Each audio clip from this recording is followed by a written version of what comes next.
Eccoci qua, siamo sempre con Cesare Avesani da Zabora, direttore scientifico del Parco Natura Viva.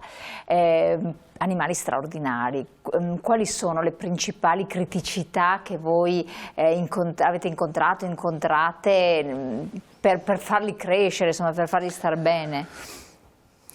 Noi ci occupiamo in realtà, insomma, non solo di farli crescere, ma di lavorare con quelle organizzazioni che poi si occupano di come salvarli nel loro ambiente naturale. Quindi oggi il problema numero uno con cui ci troviamo di fronte è che tutto il lavoro che noi facciamo per riprodurli e per portarli da neonati allo stadio di diciamo, giovani che possono essere reintrodotti non può e non deve essere vanificato dal conflitto uomo-animale che in alcuni casi e in alcuni luoghi non sempre tanto distanti da noi sono drammatici, per cui ecco questo per esempio che è una specie molto presente in Centro America, il bradipo ha un problema che quando attraversa le strade per la sua lentezza viene spesso investito, quindi ne muoiono tantissimi investiti dalle strade. Con un cuccioletto. Quindi oggi quello che si sta ponendo come tema è anche come le grandi vie, che possono essere anche ferrovie o autostrade, ecco questo è il piccolo, vedete due piccoli qui contemporaneamente, bellissimo. Un neonato e uno un po' più grandino. Ma sempre al parco questi? Sempre al parco, sì. Ecco come questi piccoli possano tornare a vivere in un ambiente che l'uomo ha trasformato e sta trasformando, quindi immaginiamo anche i pali della luce per esempio dove loro si arrampicano e poi ovviamente rischiano di essere fulminati e folgorati, quindi quale sistema si può usare per evitarlo, come le autostrade possono avere magari dei sottopassi dove loro possono trasferirsi senza dover attraversare le carreggiate. Ecco, sono tutti elementi che entrano in gioco per dare un futuro a queste specie che devo dire rischiamo di far sparire prima ancora di conoscerle, perché in questo parco insomma, cerchiamo anche di raccogliere tutta una serie di informazioni sulla loro biologia che può aiutarli tantissimo. È straordinario, veramente, sono delle immagini bellissime queste. Sì. Questo che età? Qui stiamo parlando di un mese il più grande, di pochi giorni, direi quasi di 2 giorni il piccolino. Ecco, questi sono animali di cui ho potuto conoscere una storia stando proprio in Costa Rica, è una storia molto interessante. Sono animali che stanno molto fermi per il tipo di gestione che hanno. Questo fa sì che una farfalla abbia colonizzato, si sia abituata a colonizzare il loro pelo, e facendo così li tiene diciamo, puliti dai parassiti della pelle. Allora una domanda che molti biologi si sono fatti è come mai questi animali quando devono lasciare le loro feci anziché stare appesi agli alberi scendono a terra, che è un momento molto delicato per animali di questo genere, perché a terra ci possono essere il giaguaro o altri carnivori che potrebbero aggredirli, per cui prendono un rischio così alto perché? E si è scoperto che il motivo è che proprio in questi escrementi le farfalle depongono le loro uova, quindi il bradipo per fare un favore alla farfalla che fa un favore a lui scende e si prende questo rischio. È una storia molto simpatica, molto interessante. Ma è che ha un fondamento di realtà? No, è una storia reria, è una storia reale, biologicamente reale. Questo invece è molto paura di scendere, non ce ne ha? No, questo ha un altro problema gravissimo peraltro, che queste sono le magnifiche tigri siberiane, queste che vivono in un'area remotissima del nostro pianeta, a nord di Vladivostok, siamo nell'estremo est chiamato il Far East, proprio a 11 ore quasi di volo da Mosca, siamo nella parte opposta quasi di fronte al Giappone, in un'area grande come l'Italia vivono soltanto 580 tigri siberiani, le ultime 580 tigri siberiani, quindi questa nascita dei 3 cuccioli che abbiamo avuto al parco è stata vista dal nostro circuito europeo come un grande evento, e il grande evento è legato anche al fatto che questi 3 cuccioli sono stati allevati dalla madre.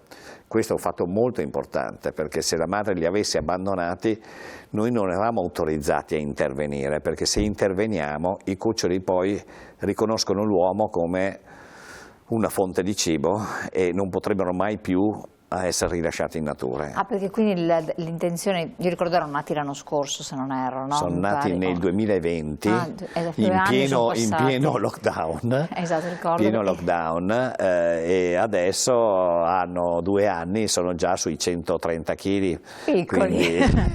Quindi ecco, però sono molto legati ancora alla madre, sono gli ultimi mesi in cui stanno legati alla madre. Addirittura 2 anni sono ancora legati alla madre. Sono gli ultimi periodi, ormai lo svezzamento è compiuto, la madre li ha coccolati e seguiti per questo periodo in modo estremamente amorevole, estremamente bello anche vedere come li abitua al gioco, e a questo punto andranno ognuno per destini diversi, i 3 cuccioli, perché dovranno separarsi per evitare appunto che si incrocino tra di loro.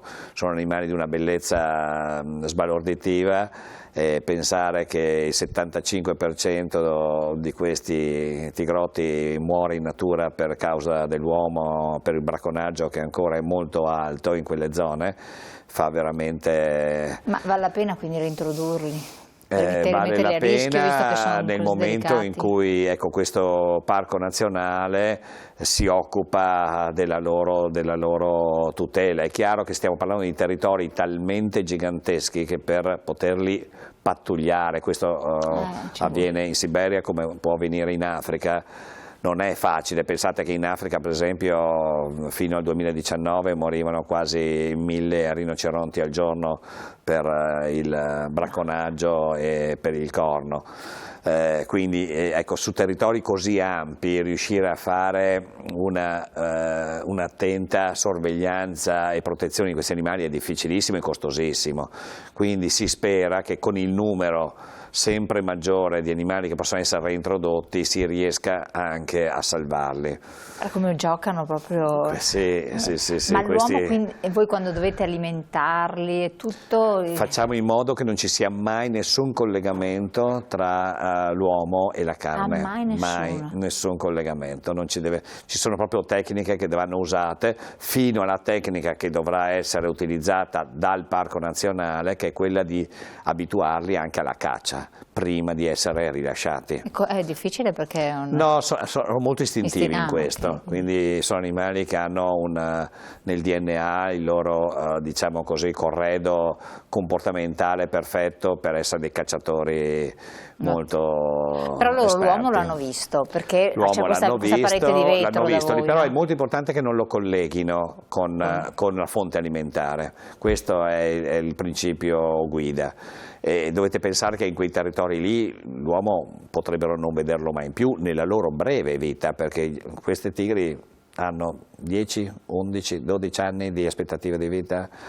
Pochissimo. Molto poco, e infatti insomma, hanno una vita molto accorciata in tutto. Ecco, se pensate che in meno di 3 anni sono già mature sessualmente, capite che sono alla fine dei gatti semplicemente cresciuti, ma alla fine hanno la stessa aspettativa di vita di un gatto domestico.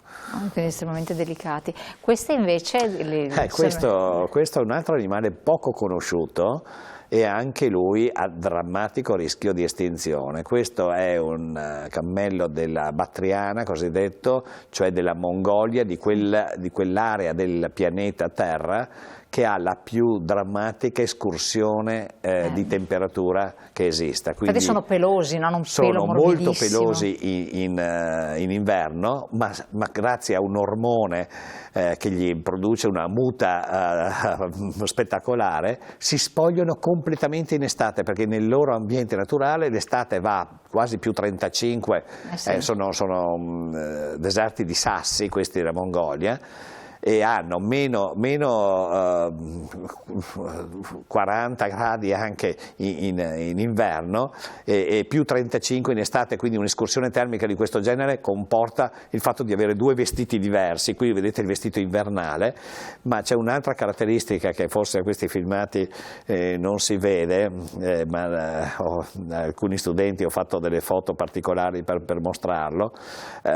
Sapete da dove perdiamo maggiormente acqua? Il nostro corpo perde acqua principalmente respirando, quindi loro hanno un muscolo particolare che gli chiude le narici e le narici stanno chiuse quando non servono per la respirazione, in maniera da risparmiare acqua, perché tutta la loro fisiologia è finalizzata al risparmio dell'acqua. Nel loro ambiente l'acqua è inesistente, ne sono rimasti 300-320 in natura.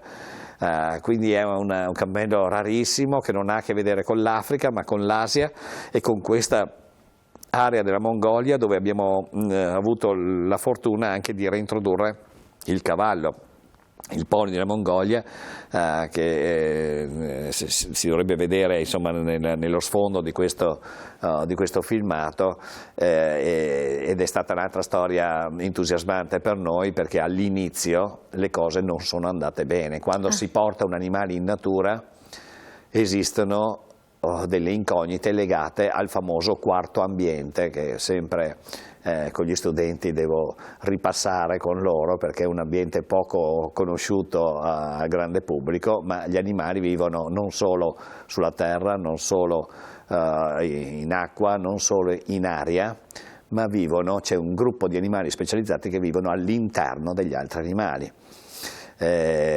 Parassiti di vario tipo, però estremamente importanti. Consideriamo che oggi il nostro bioma, no? Quello che abbiamo nel nostro stomaco, sono flora e fauna che vive all'interno del nostro stomaco ed è importante per la nostra salute.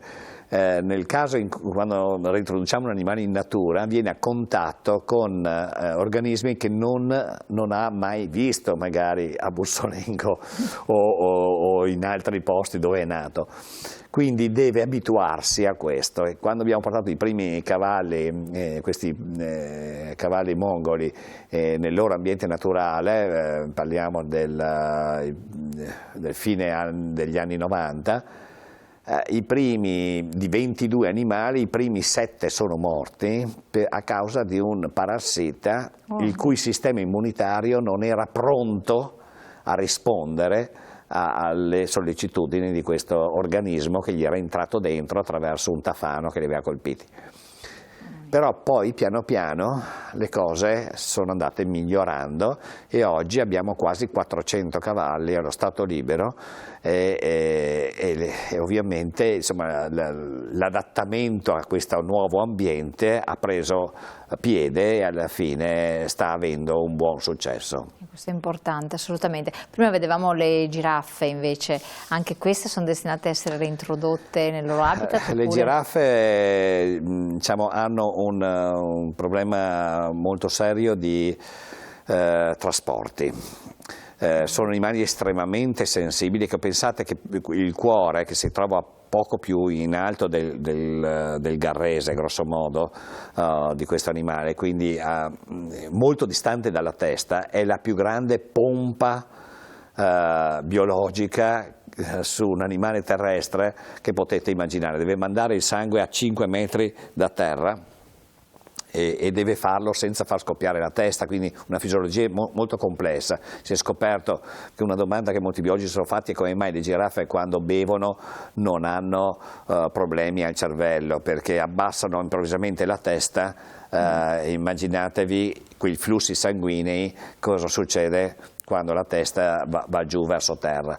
C'è un raffinato sistema di valvole che chiudono i flussi del sangue alla testa per evitare danni cerebrali in quel caso, che si sono scoperti in epoche abbastanza recenti, da studi recenti. Quindi la fisiologia di quell'animale lì è molto delicata e anche le traslocazioni all'interno dell'Africa hanno mortalità molto alta. Ah, addirittura, ma non è ecco, quindi è un animale estremamente delicato e devo dirvi che, ahimè, non tutta l'Africa ama le giraffe, quindi per noi continuare a studiarle, nel nostro caso noi gestiamo nel circuito europeo solo maschi, diventa molto importante capire meglio la loro biologia, la loro fisiologia, quali sono diciamo, gli elementi critici per loro, continuare a studiare perché di fauna selvatica conosciamo ancora poco. Questo è un tema importantissimo, insomma, sono animali. Ecco, io ogni tanto racconto anche a mia figlia che insomma, ha cominciato il suo percorso di biologa. Ecco, immaginatevi di essere il primo uomo occidentale che vede questo animale. Quando è stato visto da questo esploratore gli ha dato un nome che ricorda quella che è stata la sua prima impressione. Il suo nome scientifico è Camelopardis, cioè un incrocio tra un leopardo e un cammello. Cioè lui l'ha vista così lui e oggi c'è rimasta questa impressione di un animale stranissimo, forgiato dall'evoluzione per andare a prendersi queste foglie alte dove gli altri non arrivano, arriva solo lei, e ha sostituito quei dinosauri che forse ricorderete quello, esatto, che mangiavano diciamo, queste foglie degli alberi più alti. Quindi un animale sicuramente molto affascinante che ahimè ha un impatto sull'agricoltura e vi dicevo appunto non è amatissimo in molte delle zone dell'Africa, quindi anche qui occorrono persone con esperienza di mitigazione culturale nel conflitto uomo-animale. Questo è un importantissimo ruolo, per cui se chi ci ascolta si interessa anche di conservazione sappia che anche questa intermediazione culturale diventerà uno dei mestieri importanti per salvare le specie animali. Direttore, la ringrazio tantissimo, il tempo è volato, però diciamo che questa è una puntata, ne faremo anche altre perché ci sono veramente tantissime specie e meritano attenzione, perché poi adesso con la primavera si potranno anche ammirare e vedere nel loro habitat che è stato creato insomma nel vostro parco. Sì. E quindi la ringraziamo. Quante sono le specie presenti? Siamo a circa 190, quindi un bel numero. Alcune insomma, sono rarissime da vedere anche nei documentari, quindi vale la pena. Io credo che insomma, dobbiate per forza venire a vederle, è un momento particolare, tra l'altro questa primavera abbiamo 7 panda rossi, che è una delle specie che mi ha affascinato di più perché è un carnivoro a tutti gli effetti, da un punto di vista tassonomico un carnivoro, eppure si è adattato a mangiare il bambù, quindi è diventato vegano. In realtà è un finto vegano, ma questa storia raccontiamo la prossima volta. Puntata, lasciamo in sospeso. Grazie al direttore, grazie a voi di averci seguito e vi lascio a pochi secondi, poi torniamo insieme.